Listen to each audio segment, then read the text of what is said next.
அவன் தொல்லை கொடுக்குறான். மற்றவங்க யாரும் இறங்கிருக்கு வரல. என்ன செக்யூரிட்டி என்ன சொல்கிற? எங்கள் சாமி என்னை வர வச்சு ஏமாற்றிட்டார் ஊர் விட்டுட்டு போய். எங்கள் நடராஜர் இந்த ஊர்லேருந்து பணம் கொடுத்துட்டு 20ஆம் தேதி தரிசனம் வாங்கி விட்டு போட்டார். அங்கே போய் பார்த்தா கொடி ஏற தரிசனம் இல்லை. நான் கோச்சிக்கிட்டு வந்துட்டேன். கோச்சிக்கிட்டு வரும்போது ஒரு ஆள்கிட்ட சொல்லிட்டு வந்தேன், நான் கேரளா போகிறேன்னா. நாளைக்கு கொடி ஏறும்போது நீ கேரளா போறியான்னாரு. அது எதாவது செஞ்சு போய் எனக்கு தெரியாதுண்ணா.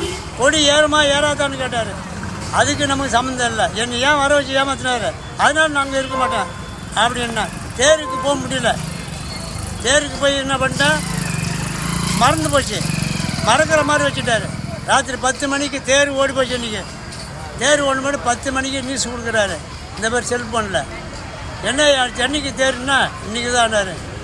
அப்போ என்ன பண்ண, இந்த மந்திரம் சொல்லுவேன், நமசிவா மந்திரம். 10 மணிக்கு மேலே சாமி அபிஷேகம் பண்ணுவாங்க. நடராஜர் 10 மணிக்கு மேலே விடிய